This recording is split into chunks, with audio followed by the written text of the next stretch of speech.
이길 수 없네. 하늘의 별을 놓은 분, 내 앞에 거센 파도 잠잠케 하시는 분, 비길 수 없네. 아침을 밝히시는 분, 이 땅의 소망은 주의 사랑 안에 있네. 주 광대하시네. 영원토록 놀라운 영광의 예수, 누구도 비교할 수 없는 그는 예수.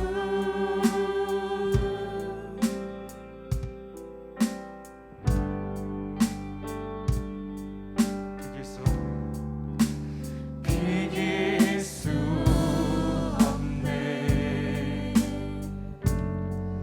하늘의 별을 놓은 분, 내 앞에 거센 파도 잠잠케 하시는 분, 어둠이 지면 기쁨의 노래 주시네.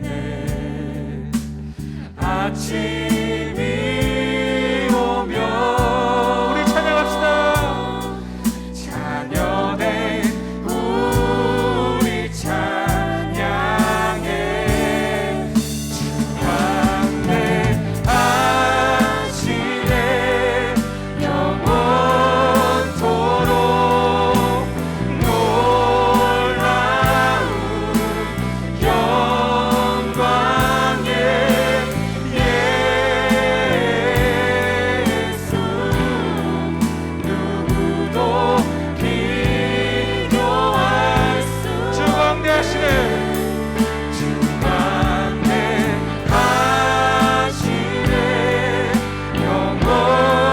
영원토록 놀라운 영광의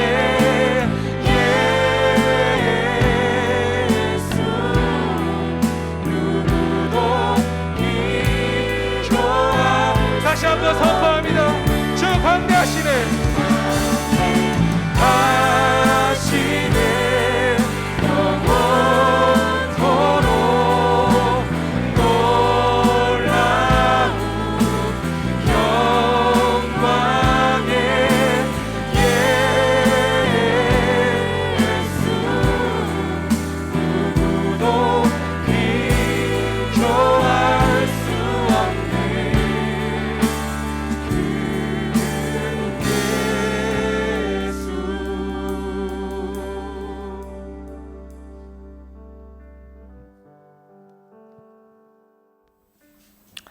오늘 주신 하나님 말씀 요한복음 6장 35절 말씀입니다. 같이 한번 읽어보도록 하겠습니다.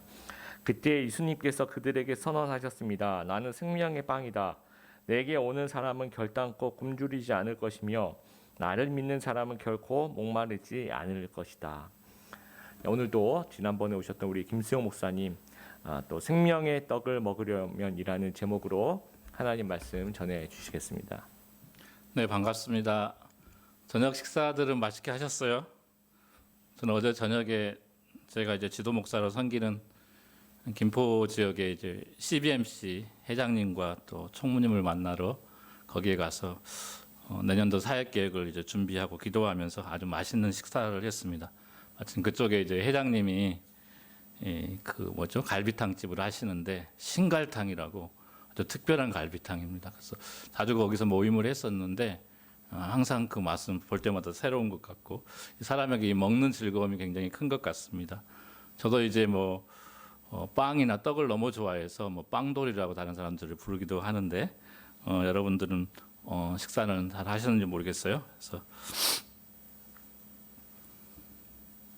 우리는 보통 이제 하루에 3끼의 식사를 하게 되잖아요. 그래서 우리의 인생에 있어서 이 식사가 차지하는 부분이 너무 엄청난 것들을 알게 됩니다. 하루에 3끼면 1년에 365일 곱하면 몇 번이 나오나요?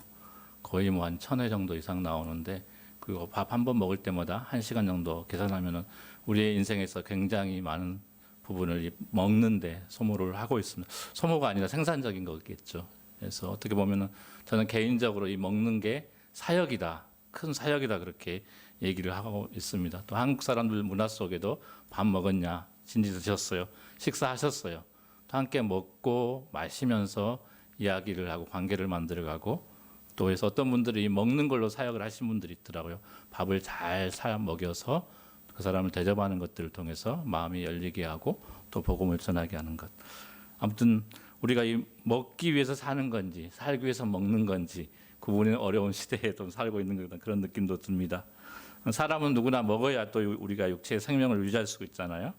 그러나 우리 인간은 밥만 먹고 사는 존재라면 욕심뿐 아니라 또 영혼도 갖고 있는 존재라고 우리는 잘 알고 있습니다. 그래서 우리는 영과 혼과 육으로 구성된 완전한 하나님의 형상으로 지음을 받았잖아요. 그래서 주님께서 말씀하시기를 사람이 떡으로만 살 것이 아니요 하나님의 입으로 나오는 모든 말씀으로 살 것이라 이렇게 마태복음 4장 4절에 말씀하고 있습니다. 만약 우리가 밥만 먹고 만족한다면 짐승이나 크게 다를 바가 없겠죠. 그러나 우리는 밥만 먹고 사는 그런 존재가 아닌 것은 분명합니다. 육신의 생명은 살아있더라도 영적으로 죽어가는 경우가 많이 있습니다. 성경은 하나님으로부터 떠나 있는 사람을 영적으로 죽어 있다고 말하고 있습니다. 그래서 우리가 육신의 밥만 먹는 것이 아니라 영적으로 살기 위해서는 바로 생명의 떡을 먹어야 합니다. 예수님께서 내가 곧 생명의 떡이라고 말씀하셨습니다. 그럼 우리가 어떻게 해야 이 생명의 떡을 먹을 수 있을까요? 이 말씀에 대해서 구체적으로 살펴보기 전에 요한복음 6장을 한번 전체적으로 한번 훑어보도록 하겠습니다. 예수님께서 각종 이적과 표적을 통해서 병자들을 고치고 또 많은 사람들을 낫게 했습니다. 그래서 수많은 무리들이 갈릴리 바다 건너편까지 예수님을 따라서 왔습니다. 예수님께서 무리들을 불쌍히 여기셔서 또 오병이의 기적을 통해서 그들을 먹이셨습니다. 그들은 참으로 세상에 오실 선지자라고 생각하고 예수님을 더욱 쫓게 됩니다. 예수님은 그들이 자신을 억지로 잡아 임금 삼으려고 하신 것을 알고 가버나움으로 피하게 되십니다. 그런데 무리들은 또 배를 타고 그곳까지 예수님을 쫓아옵니다. 예수님께서 말씀하십니다. 너희가 나를 찾는 것은 표적을 본 까닭이요 떡을 먹고 배부른 까닭이로다. 썩는 양식을 위하여 일하지 말고 영생하도록 있는 양식을 위하여 일하라. 이렇게 한 무리들이 그럼 어떻게 하여야 우리가 하나님의 일을 하오리까? 이렇게 묻습니다. 예수님께서 29절에 하나님의 보내신 자를 믿는 것이 하나님의 일이라. 하나님의 떡은 하늘에서 내려 세상에게 생명을 주는 것이라. 이렇게 얘기합니다. 그래서 무리들이 또 주여 우리에게도 이 떡을 주옵소서 간구합니다. 그래서 오늘 이 35절에 예수님이 내가 곧 생명의 떡이니 내게 오는 자는 결코 줄이지 아니할 터이요 나를 믿는 자는 영원히 목마르지 아니하리라. 이렇게 말씀하셨습니다. 아버지의 뜻은 아들을 보고 믿는 자마다 영생을 얻는 이것이니 마지막 날에 내가 이를 다시 살리리라. 믿는 자는 영생을 가졌나니 내가 곧 생명의 떡이로다. 내 살을 먹고 내 피를 마시는 자는 영생을 가졌고 마지막 날에 내가 그를 다시 살리리라. 살리는 것은 영이니 육은 무익하니라. 내가 너희에게 이른 말이 영이요 생명이니라. 내 아버지께서 오게 하여 주지 아니하시면 누구든지 내게 올 수 없다. 그러자 무리들이 이러므로 제자 중에 많이 물러가고 다시 그와 함께 다니지 아니하더라. 6장 전체의 이 분위기가 이렇습니다. 예수님의 기적과 이적과 표적을 보고 예수님을 많은 사람들을 고치고 먹이는 걸 보고 많은 무들이 따랐습니다. 예수님을 믿는 것이 하나님의 일을 하는 것이라고 말하자 그럼 우리가 어떻게 하여 하나님의 일을 할까 물었습니다. 그러다 날 따르라고 그렇게 얘기했을 때 많은 무리들이 떠나갔습니다. 여기에 이러므로 제자 중에 많이 몰려가고 심지어 예수 그리스도의 제자라 했던 사람들도 근심하며 고민하며 떠나갔다고 성경은 표현하겠습니다. 예수께서 이르시되 나는 생명의 떡이니 내게 오는 자는 결코 줄이지 아니할 터요 나를 믿는 자는 영원히 목마르지 아니하리라. 오늘 본문에서 이 말씀하시는 생명의 떡을 먹는다는 의미는 바로 예수님과의 생생한 인격적인 관계를 말하고 있습니다. 생명의 떡을 먹는다는 것은 예수님과 생생하게 교제하고 그분의 죽음과 부활에 날마다 참여하며 마지막 때 영원히 그분과 거하는 영적인 상태를 말해주고 있습니다. 예수님이 생명의 떡 자체가 되십니다.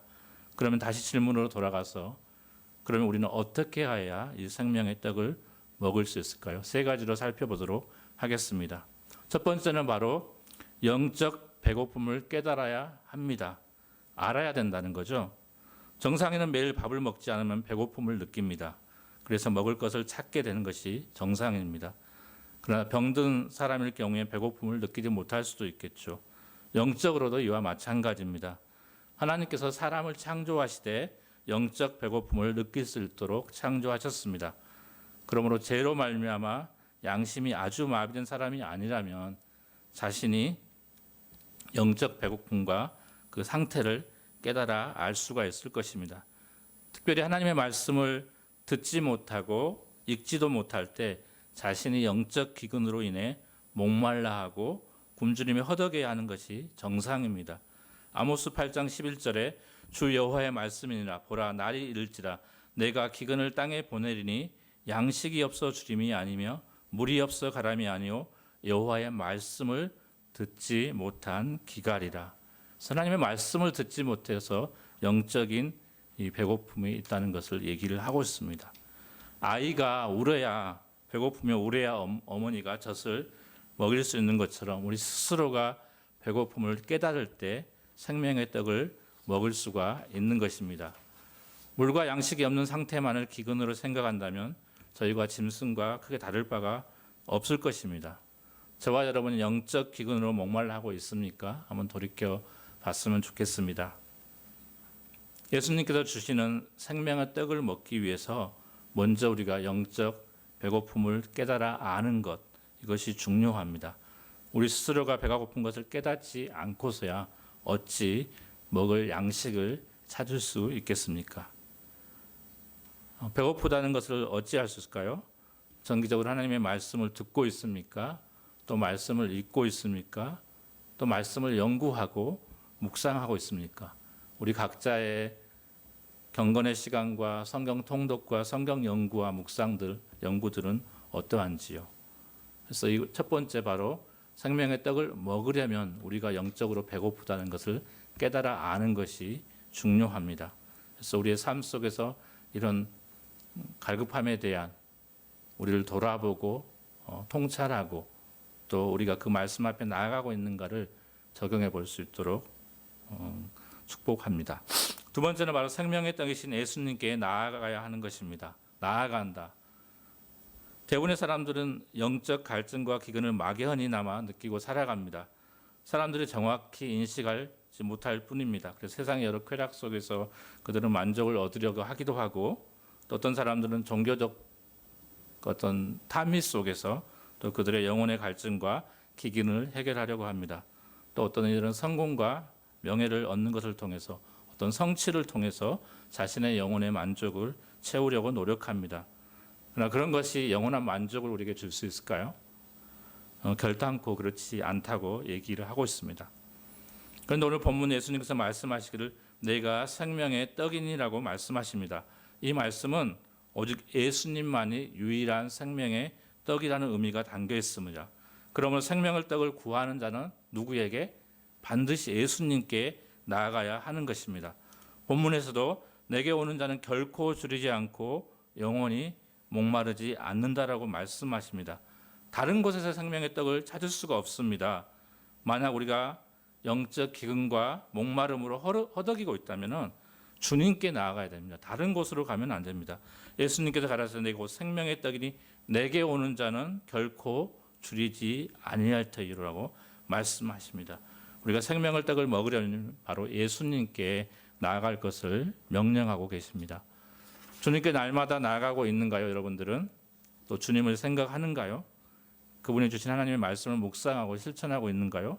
기도를 통해 하나님과 소통하고 있는가요? 이 하나님께 나아가는 것, 예수님께 나아가는 것, 다른 길을 찾지 않고 주님께 나아가는 것이 우리가 생명의 떡을 얻는 방법입니다. 세 번째는 바로 예수님을 떠나지 말아야 한다는 것입니다. 다른 말로 얘기하면 동행하는 것이죠. 성경은 영생을 얻기 위해 예수님께 나아갔다가 스스로 돌아서서 예수님을 떠나간 많은 사람들에 대해 이야기하고 있습니다. 사람들은 누구나 생명의 떡을 먹고 영원히 살기를 원합니다. 그러나 그렇게 바람이 있다고 해도 모두 다 생명의 떡을 먹는 축복을 누리는 것은 아닙니다. 영생에 대한 바람을 가진 어떤 부자 청년이 예수님께 나와 무엇을 하여야 영생을 얻을 수 있겠습니까? 하고 물었습니다. 예수님께서는 그 청년에게 네 재산을 다 팔아서 가난한 사람들에게 나누어 주고 나를 쫓으라고 말씀해 주셨습니다. 그러나 그 부자 청년은 예수님께 머물러 있지 않고 근심하며 떠나가 버렸습니다. 그 청년이 재물이 많음으로 이 말씀을 듣고 근심하여 가니라. 마태복음 19장 22절에 얘기하고 있습니다. 가롯 유다도 예수님을 떠나 제 곳으로 가버렸습니다. 본문 66절에도 제자 중에 많이 물러가고 다시 그와 함께 다니지 아니하더라고 예수님을 떠나간 사람들에 대해서 얘기를 해주고 있습니다. 떠나간 그들은 아무도 생명의 떡을 얻지 못했습니다. 그러나 베드로는 이렇게 얘기하고 있습니다. 예수님께서 12제자에게 말할 때 너희도 가려느냐고 묻자 베드로가 대답하기를 주여 영생의 말씀이 계시며 우리가 누게로 가오리까 라고 대답을 했습니다. 바로 생명의 떡을 먹으려면 예수님을 떠나지 말아야 합니다.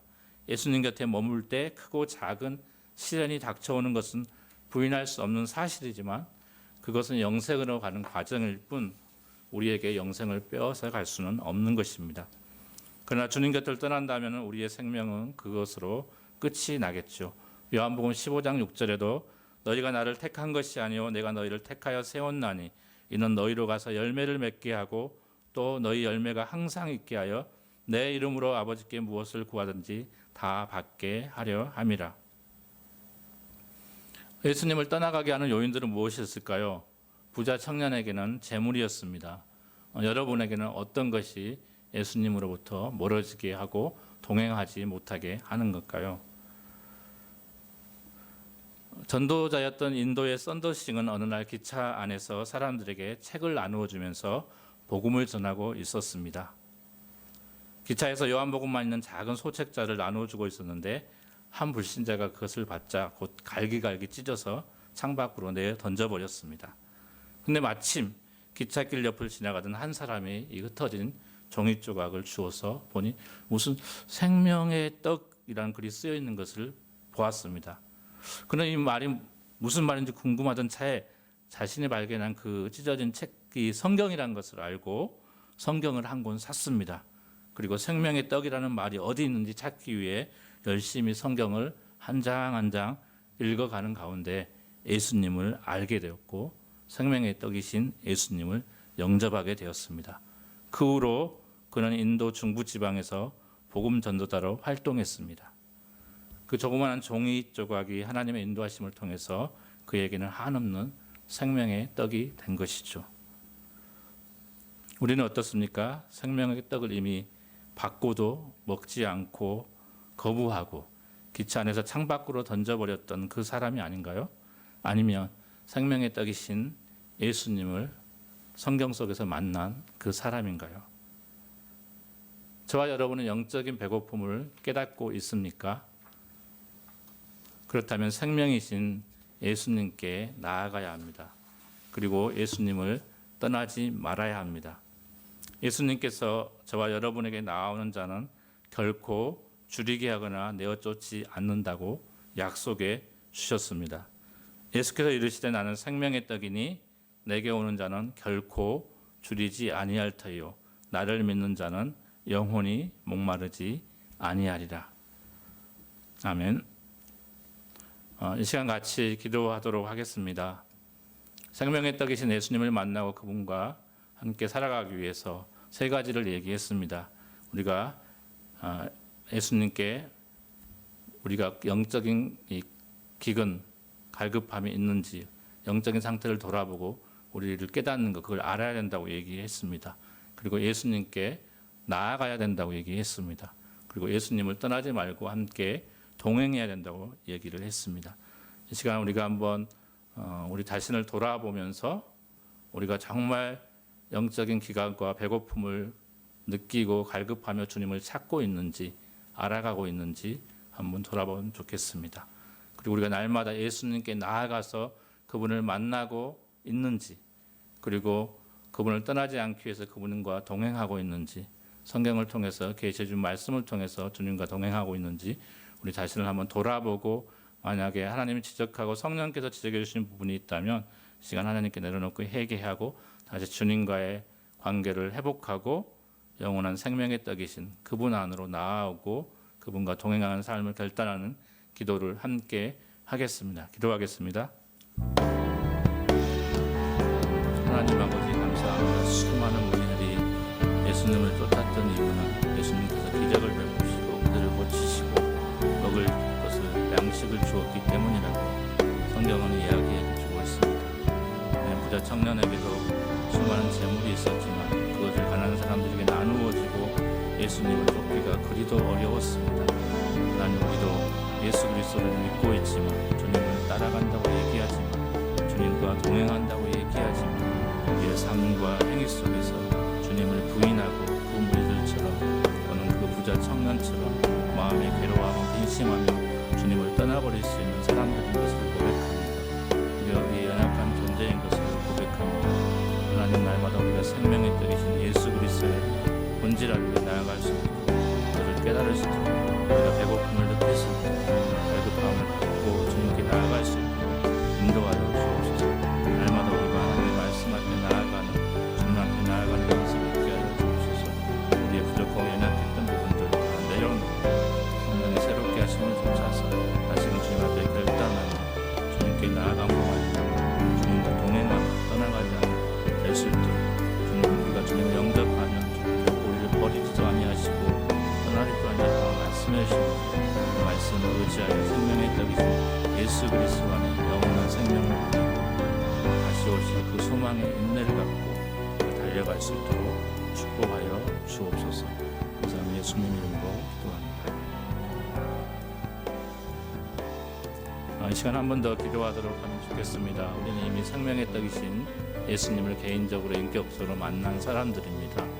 그리고 이 기쁜 이 생명 안에서 누려지는 예수 그리스도 안에서 누려지는 이 생명의 떡의 이 잔치에 참여한 사람들이고 또 마지막 때 주님 다시 오실 그때의 영원한 천국 잔치에 참여할 사람들입니다. 우리만 이 생명의 떡을 먹고 마심으로 즐거워하고 목마르지 않는다면 우리 이기적인 사람이 될 것입니다. 세상의 복음이 마지막 땅끝까지 증거될 때 주님께서 오시겠다고 말씀하시고 또 계시록 말씀 속에서도 마지막 때에 모든 족속과 방언이 주님 앞에 나와 즐거이 찬송하며 영광을 돌리는 모습으로 결말을 맺고 있습니다.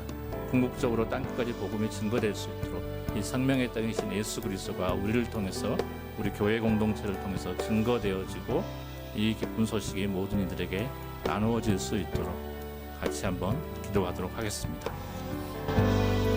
하나님 아버지 감사합니다. 우리에게 생명의 떡이 되어주시고 우리 개인에게 먼저 찾아오셔서 영원한 생명을 누리며 안식을 누릴 수 있는 특권을 주신 것을 허락하여 주신 것을 감사합니다. 하나님, 우리만 이것을 갖고 우리 이기적인 삶을 살지 않도록 도와주시고 결국 우리를 부르신 주님의 목적에 합당하게 땅끝까지 들어 주님의 증인이 되어진 삶 속에서 이 생명의 떡이신 예수 그리스도를 나누고 증거하고 확증하는 일에 우리가 기꺼이 들어질 수 있도록 축복하여 주옵소서. 우리 개인의 가정과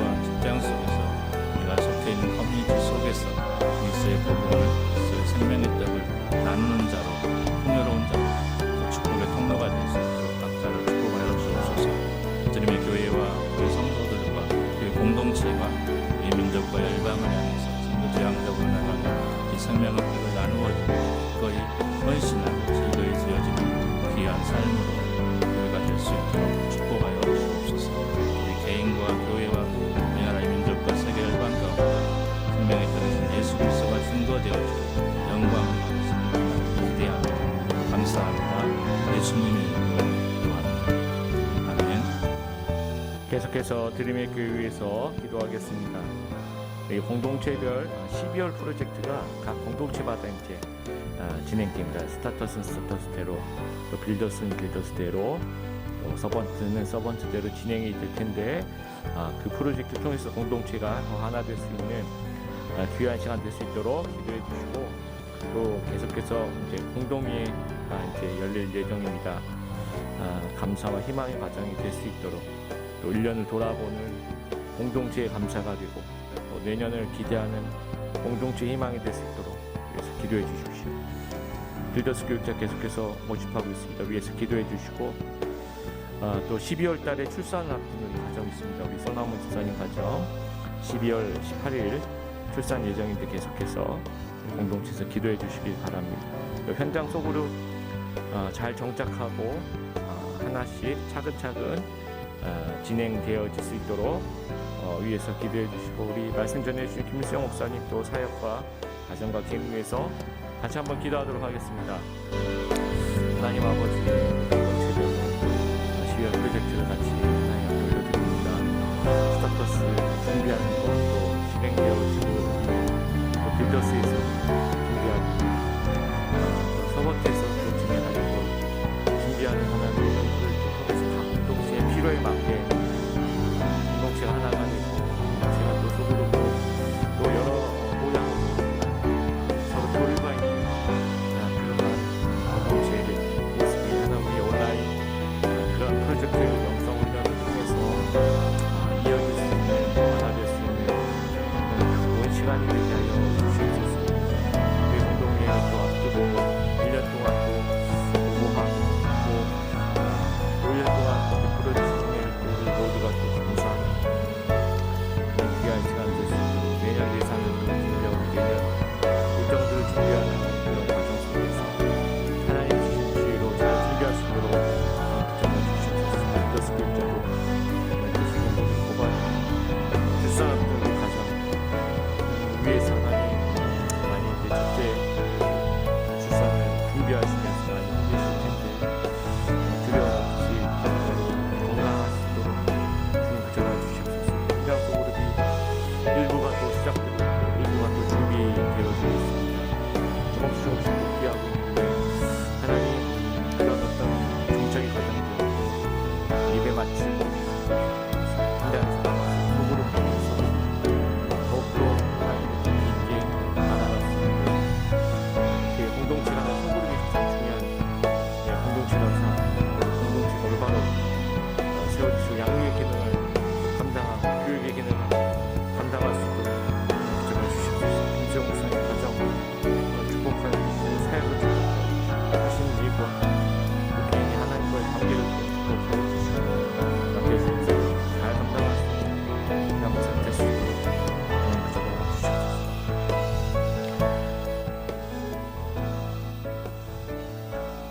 마지막으로 개인 기도 제목 가지고 우리 위해서 기도하겠습니다. 늘 기도하는 우리의 기도 제목들 하나님께 기회가 있는 대로 좀 올려드릴 수 있는 그런 마음을 가지고 언제든지 주님께 기도하는 저희 될 수 있도록 여러분들 소원을 가지고 중보의 기도 제목 가지고 다 같이 한번 기도한 후에 계속 기도가 이어지도록 하겠습니다. 기도하겠습니다. 하나님 아버지, 우리 성도님들 개인적으로 가정을 위해서 본인의 어떤 일과 모든 것들과 소명과 생활하는 모든 것을 위해서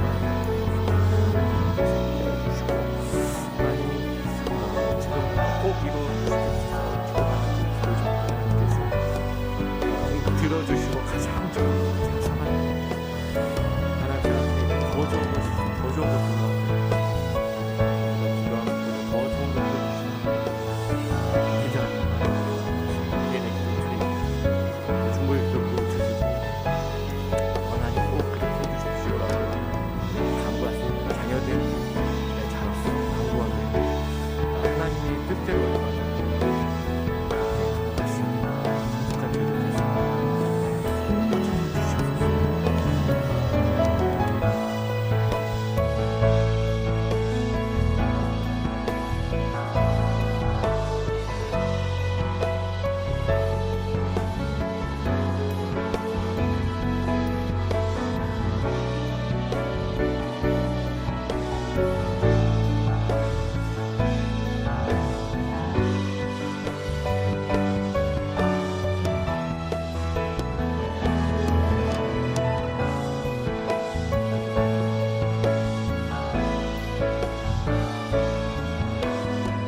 감사합니다.